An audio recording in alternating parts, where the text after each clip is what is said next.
Well, hello again. This is just a quick video. This one's aimed at the Apollo moon landing deniers. Now, it's going to be a quick video. This I thought just while I've got this rig connected up like this, I would just give a very quick demonstration. But first, of something they complain about, and demonstrate how little they understand about the physics of this sort of stuff.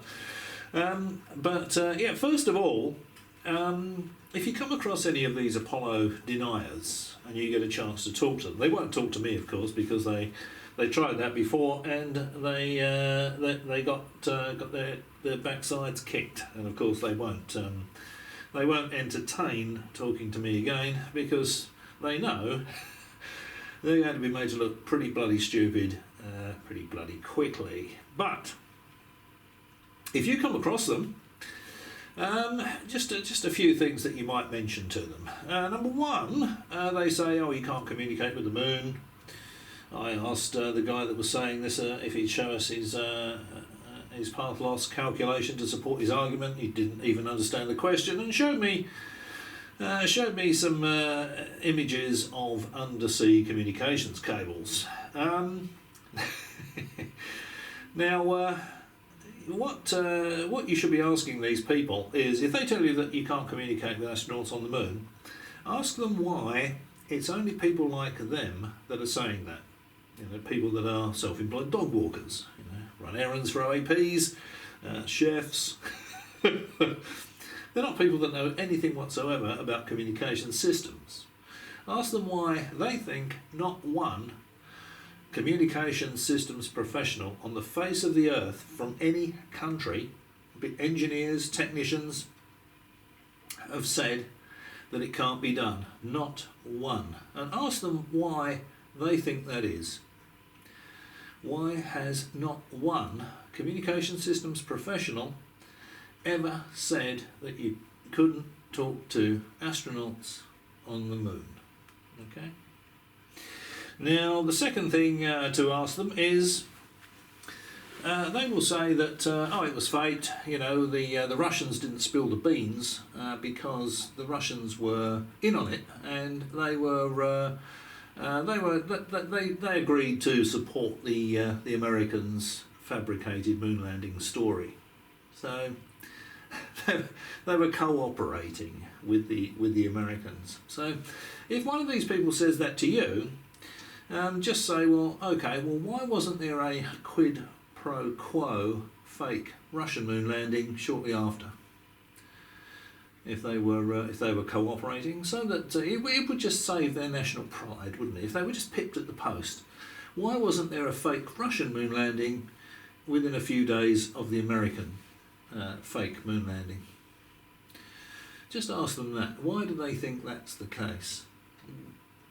Why is there no fake? Why wasn't it followed by a fake British moon landing? Fake French moon landing? Fake German moon landing? Got to know the British were tracking it, of course.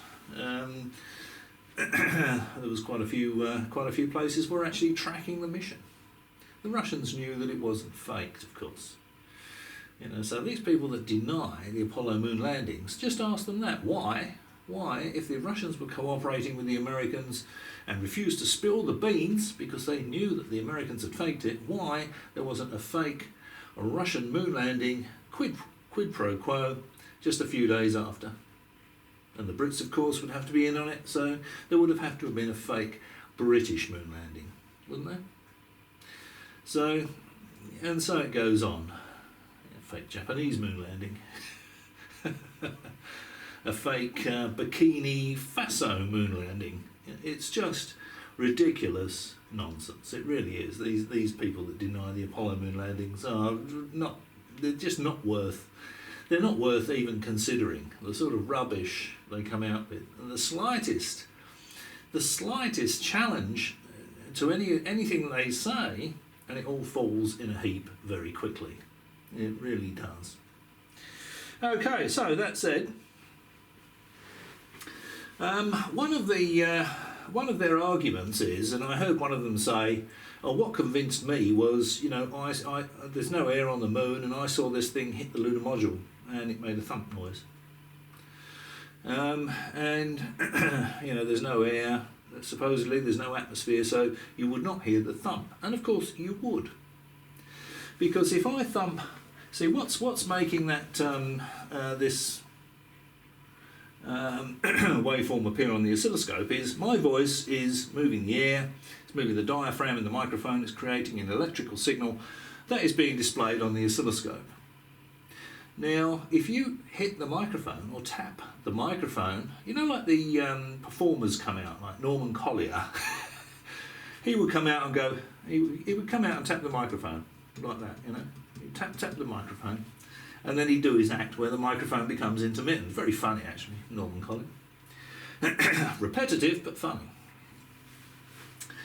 Now, by tapping the microphone, physically, by tapping the microphone, I'm putting a physical mechanical shock through the microphone body, which is also vibrating the diaphragm in the microphone. So by vibrating the diaphragm in the microphone, it produces the electrical signal, just like air hitting the diaphragm would do. You know, as the air causes the diaphragm to vibrate, so mechanical shock makes the diaphragm vibrate. You don't need air. You don't need air to produce that electrical signal. It's just the mechanical shock, physical shock going through the metal is transferred through the metal, and it vibrates it vibrates the diaphragm in the microphone, which produces the electrical signal, which you can see on here, which you would hear as a thump if I had a speaker set up.